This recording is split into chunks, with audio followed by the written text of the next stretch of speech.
Under this radical abortion bill, an unhatched sea turtle would have more protections than an unborn human baby.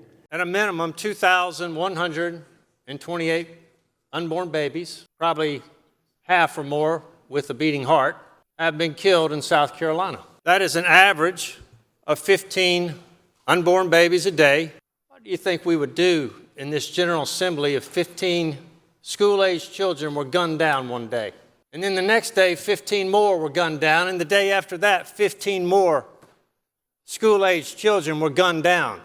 Today, we have the ugly and sad reality of dealing with the tragic flight of our people to call what is repugnant and shocking a fundamental right. Advocates contend that those opposing abortion cannot speak to it because they're not women. This is nonsense, because what's wrong and what is right is never contingent on who is speaking. It wasn't that way for slavery.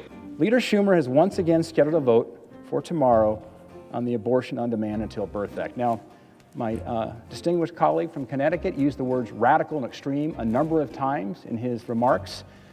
Let me tell you what's radical and extreme about what's going to be voted on tomorrow.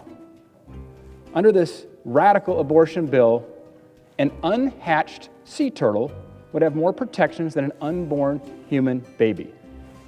If you look at federal law, if you were to take or destroy the eggs of a sea turtle, now I said the eggs, not the hatchlings, that's also a penalty, but the eggs. The criminal penalties are severe, up to a $100,000 fine and a year in prison. Now why?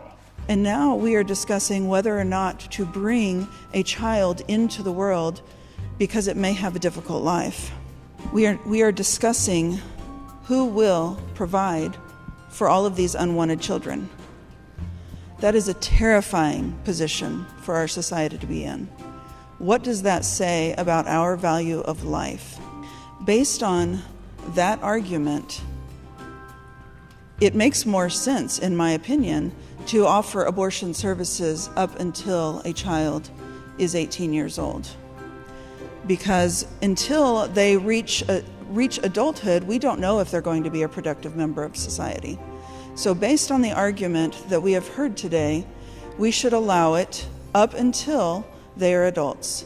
But when we can't actually bring ourselves to do that which we profess to believe, that which our party platform clearly articulates, when 15 unborn babies a day are being killed in this state, if you claim to be pro-life, if you claim to believe that a human life begins at conception, you don't value that unborn life in the womb the way you value the school-aged child. It's that simple.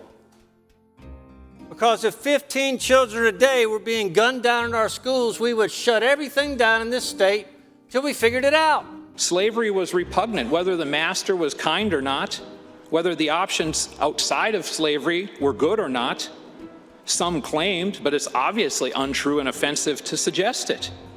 Likewise, while the circumstances around conception or in a home after birth may be tragic or appalling, it doesn't alter the value of the life. Why do we have laws in place that protect the eggs of a sea turtle or the eggs of eagles? Because when you destroy an egg, you're killing a preborn baby sea turtle or a preborn baby eagle. Yet when it comes to a preborn human baby, rather than a sea turtle, that baby will be stripped of all protections in all 50 states under the Democrats' bill we'll be voting on tomorrow. Is that what the America the left wants? It would solve many problems. Think of the disruptions in school, bad behavior, anything. If you could just say to your child, well, I'm sorry, you're misbehaving, you're not going to be a productive member of society, or you're going to have a hard life, let's go off to the abortion clinic. And it would be more humane for that child, because we know what abortion looks like in the womb, and it is horrible. It would be much more humane to simply go to the abortion clinic and have the child put to sleep. Would you not agree?